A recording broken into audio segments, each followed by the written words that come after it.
사도신경으로 신앙 고백 드리겠습니다. 나는 전능하신 아버지 하나님 천지의 창조주를 믿습니다. 나는 그의 유일하신 아들 우리 주 예수 그리스도를 믿습니다. 그는 성령으로 잉태되어 동정녀 마리아에게서 나시고 본디오 빌라도에게 고난을 받아 십자가에 못 박혀 죽으시고 장사된 지 사흘 만에 죽은 자 가운데서 다시 살아나셨으며 하늘에 오르시어 전능하신 아버지 하나님 우편에 앉아 계시다가 거기로부터 살아있는 자와 죽은 자를 심판하러 오십니다. 나는 성령을 믿으며 거룩한 공교회와 성도의 교제와 죄를 용서받는 것과 몸의 부활과 영생을 믿습니다. 아멘. 찬송가 364장 찬송 드리겠습니다.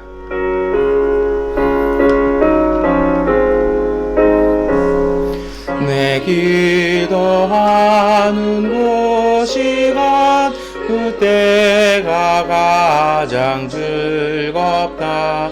이 세상 근심 걱정에 얽매인 나를 보르사 내 진정서와 주 앞에 난 나치바 노아래여 근불행단에 슬플 때 나 위로받게 하시네. 내 기도하는 그 시간 내게는 가장 귀하다. 저 광야 같은 세상을 끝없이 방황하면서 위태한 길로 나갈 때 주께서 나를 이끌어 그 보좌 앞에 나가 은혜 받게 하시네. 내 기도하는 그 시간 그때가 가장 즐겁다. 이때까지 큰 죄로 내 마음 심히 아파도 참마음으로 뉘우쳐 다 숨김없이 아뢰면 주 나를 위해 복주사 새 은혜 부어주시네. 내 기도하는 그 시간 그때가 가장 즐겁다.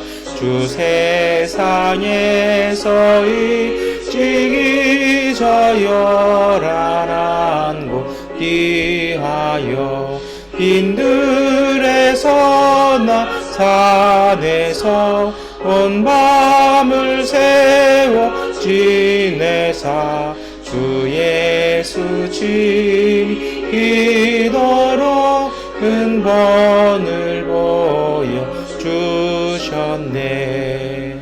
아멘.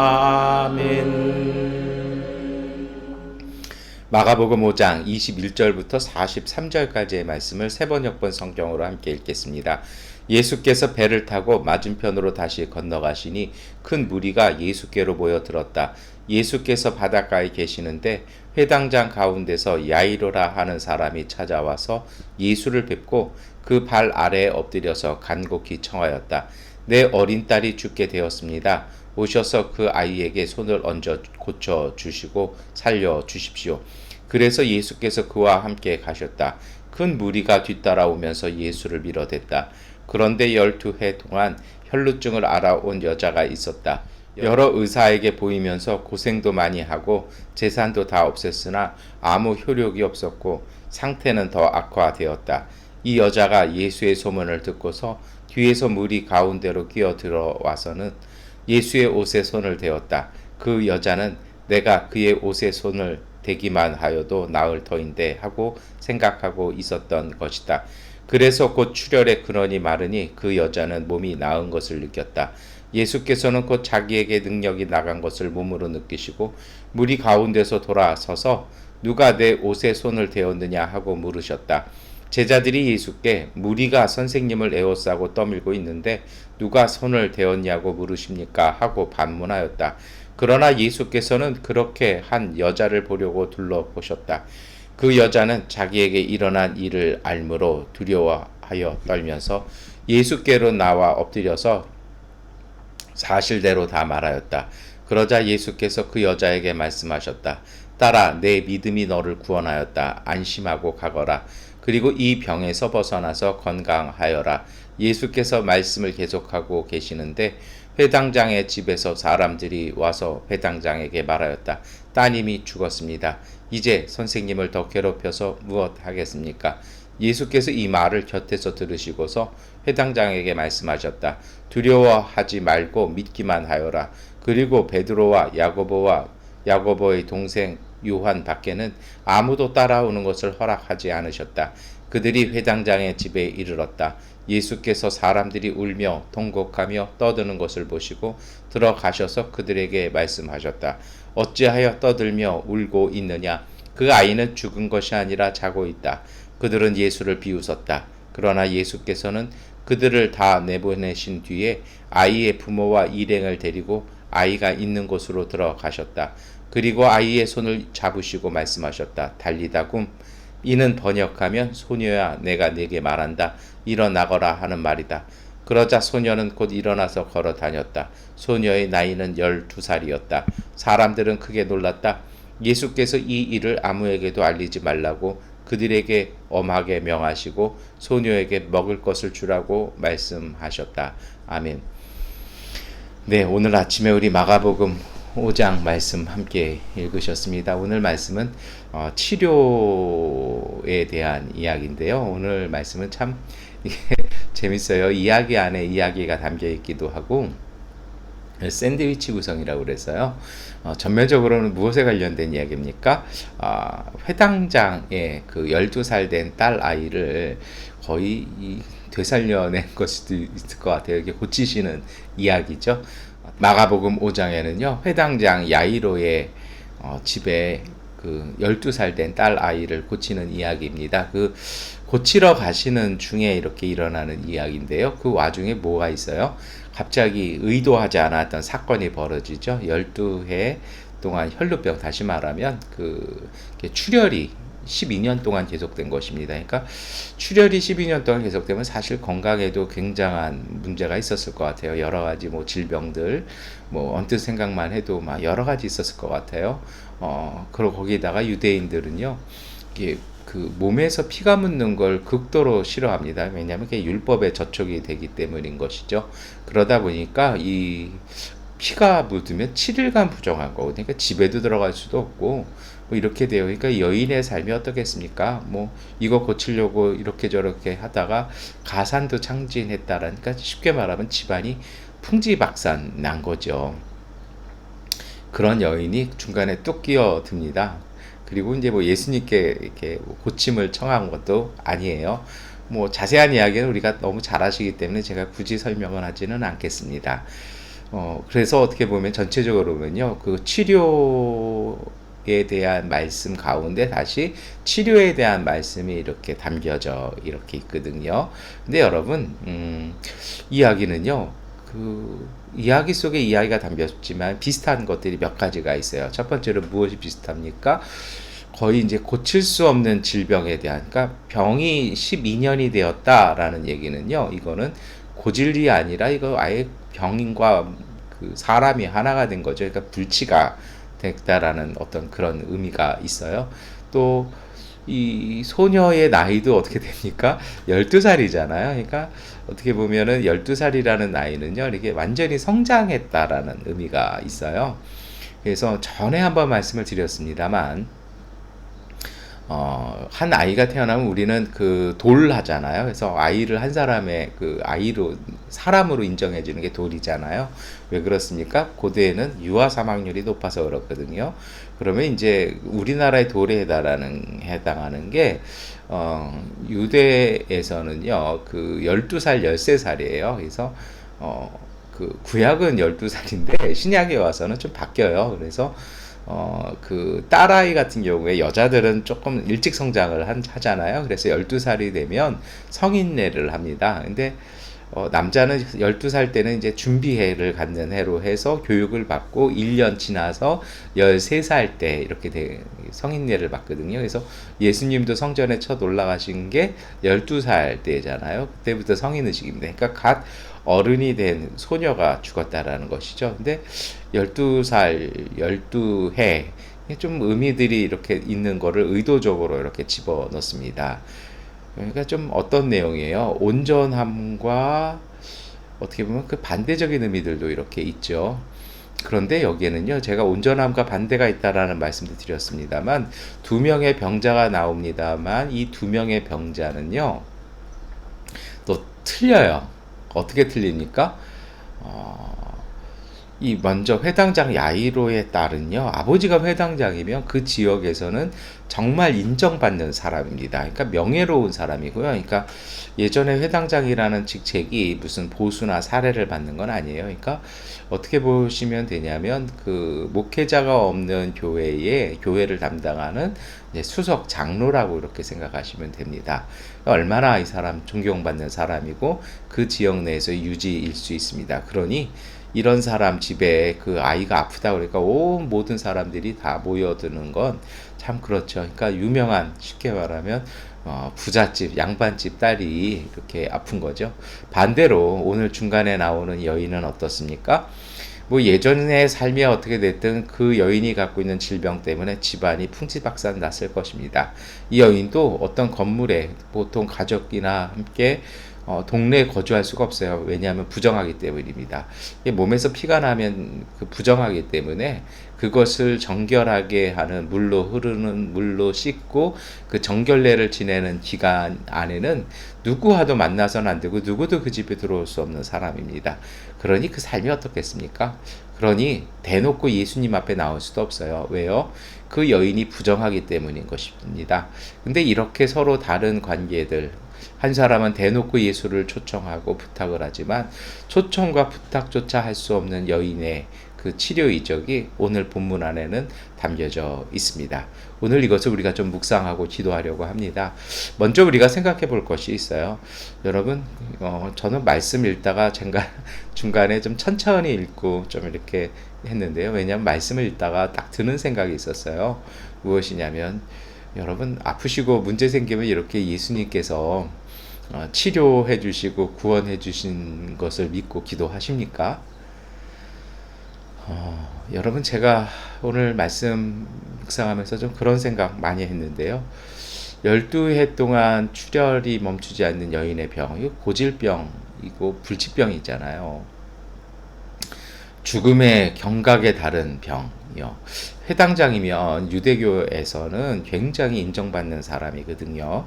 근데 이런 사람들이 그 율법학자들이나 바리새인들과는 적대 관계에 있었던, 대척점에 서 있던 예수를 초청한다. 쉬운 일은 아닌 것이죠. 왜 이것을 초청했을까요? 그래서 예수님께서 병자를 고쳐주시기 때문이라는 것입니다. 그래서 그는요, 자신의 회당장이라는 신분, 그리고 자신의 이름을 뒤로 하고요, 예수님을 찾아가고 부탁하고 예수님을 안내하기 시작합니다. 그것도요, 많은 사람들이 왔다라는 것이죠. 많은 사람들이 보는 앞에서 이렇게 한다는 건 이 사람 역시요, 자기의 삶을 다 던지고 하는 것입니다. 근데 여러분, 요 대목에서요, 우리가 이걸 봤으면 좋겠어요. 조금 더 얘기해 볼까요? 이 말씀을 드렸습니다만, 이 여인이 예수님께 부탁한 것도 아니에요. 그러니까 부탁 못해요. 사실은 여기 왔다면 큰일 나는 거죠. 왜요? 부정한 여인이 닿으면 정한 사람들도 부정이 이렇게 전염된다고 생각한 거거든요. 그래서 사람들이 있는 곳에 와서도 안 돼요. 예를 들면 제가 한번 어디 식당을 갔다가요, 이렇게 물 마시다가 사례가 걸려가지고 기침을 이렇게 아주 크게 몇 번 아주 좀 곤욕스럽게 했더니 주변 사람들이 다 쳐다보고 그리고 같이 있던 분들이 여기서 기침하시면 어떡하시냐고, 나가서 하시라고 이렇게 좀 주의를 주어서 밖에 나가서 진정하고 들어왔더니 그 사장님이 오셔가지고 백신 접종 코드하고 언제 받으셨는지 보자고 그렇게 했던 걸 봐요. 왜 그래요? 이게 전염될까봐 그런 거죠. 그 당시는 그렇게 생각했던 거예요. 우리보다 더 심했어요. 그런데 감히 정말 이거 사회적으로 있을 수 없는 일인데 손을 대기만 해도 내 병이 나을 것이다 라고 생각하고 몰래 잠입을 해서 몰래 만지는 이러한 마음 기저에는 무엇이 있습니까? 두 사람에게 공통점이 있죠. 무엇이에요? 예수님이 계시면 치료될 것이라는, 내 문제가 해결될 것이라는 그 믿음이었습니다. 오늘 여러분 우리 그러실까요? 우리 요새 참 어려움 많잖아요. 이것저것 어려운 거 많은 것 같아요. 근데 그 문제를 가지고 이 문제를 풀어달라고 기도하십니까? 네, 기도하시니 참 잘하셨습니다. 그 믿음대로 하나님께서 응답하여 주실 것입니다. 근데 여러분 오늘 이 사람들이요, 두 사람들은요 확신하는 거예요. 그리고 그 예수님과의 만남에 자기 모든 것을 내던지지 않습니까? 그리고 결론적으로 보면 이 두 가정은요 다 응답을 받습니다. 오늘 우리가 이것을 보면서 몇 가지 마음에 품고 기도해야 할 것이 있습니다. 가장 첫 번째로는요, 저는 이런 것 같아요. 분명한 목표가 있어야 돼요. 이 문제를 내가 해결해야겠다라는 분명한 문제의식과 함께 목표의식이 있어야 됩니다. 이거 해도 그만이고 안 해도 그만이고 그런 기도 제가 응답받는 거 별로 못 봤어요. 그냥 지나가는 마음에 혹시나 하고 기도했는데 됐는데요. 이거 없었던 것 같아요. 응답받는 기도에는요 분명한 목표가 있어야 됩니다. 이거 그냥 응답 받아도 그만, 안 받아도 그만, 이거 안 돼요. 정말 하나님 앞에 나아갈 때는요 분명해야 되지 않겠습니까? 그래서 기도는요 어떤 이야기가 있냐면, 삶에 대해서 분명한 통찰과 방향성을 지니신 분들이 하는 것입니다. 그래서 기도는요 때로는 그것을 잡아가는 과정이기도 합니다. 오늘 길 중간에 아이가 먼저 갔다라는 소식을 들었습니다. 중간에 이제 가도 뭐하랴 이런 생각할 수도 있었을 것 같아요. 행렬이 중간에 취소될 수 있었을 것 같아요. 근데 예수님의 단호한 말씀 있지 않습니까? 죽은 게 아니라 잔다. 가자. 야이로가 부탁했으면, 아버지가 부탁했고 아이 아직 안 죽었다라는 것입니다. 기도는요 그렇게 하는 것입니다. 정말 내 아이를 살려내겠다라고 기도했으면요, 부탁했으면요, 어떻게든 예수님께서 내 아이를 만나셔야 하는 것입니다. 오늘 우리의 기도의 대부분은요 용두사미로 끝날 때가 많이 있습니다. 참 안타까운 거죠. 한 번 기도 시작하셨으면요 내가 이것에 대해서 분명히 하나님께 응답을 받겠다라는 그 마음과 자세를 가지셔야 됩니다. 그것을 위해서는요 말씀드렸던 분명한 목표와 목적의식이 있어야 됩니다. 이 기도는 내가 응답받아야겠다라는 그런 결심이 있어야 되는 것입니다. 그러한 다짐이 있어야 되는 것이죠. 사실 이것이 믿음입니다. 두 번째 말씀을 드리겠습니다. 제가 결심과 이 다짐은 곧 믿음이라고 말씀을 드렸잖아요. 이것이 왜 믿음이 되냐면요, 사람의 눈으로는 이것이 되어지지 않지만 예수께서 함께 하시면 이것이 이루어진다라는 확실한 믿음, 예수님께서 손을 얹고 기도해 주시고 예수님께서 함께 해 주시면 나음을 받을 것이라는 확고한 믿음이 있어야 합니다. 이것이 12의 혈루병 걸린 여인의 믿음이었습니다. 내가 그분의 옷깃만이라도 다 만지면 낫겠다라는 분명한 확신과 믿음이 있어야 됩니다. 여러분, 오늘 우리의 기도는요, 가끔 제가 이렇게 보면 저 역시도 마찬가지입니다만 이러한 확고한 믿음이 없어요. 예수님께서 고쳐주신다라는, 하나님께서 우리를 회복시켜 주신다라는 확실한 믿음이 있어야 합니다. 그래서 사도 바울은 가끔 그리스도의 군사라는 표현을 씁니다. 군사는요 목표했으면 이루어내는 것이 군사입니다. 죽는 한이 있어도요, 목표했던 지점까지는 가야 하는 게 군대입니다. 그게 선교고 그게 신앙생활입니다. 여러분, 오늘 우리가 하나님 앞에 기도했을 때, 주님께 기도했을 때 주님께서 내 기도를 분명하게 들어주시고 응답해 주신다라는 그 확실한 믿음이 있어야 됩니다. 내가 원하는 대로 하나님께서 들어주시지 않을 때도 있습니다. 중요한 것은요, 내 소원을 이루는 것이 아니라 하나님의 응답인 것입니다. 이것을 잘 보여주는 신뢰가 있죠. 다윗이 범죄에서 낳은 아들이 있었습니다. 하나님께서 그 아들을 치셨습니다. 죽어가는 그 아들 앞에서 다윗이요, 울며 금식합니다. 근데 그 아이의 장례가 끝나자마자 다윗은요, 말끔하게 씻고 식사를 하기 시작합니다.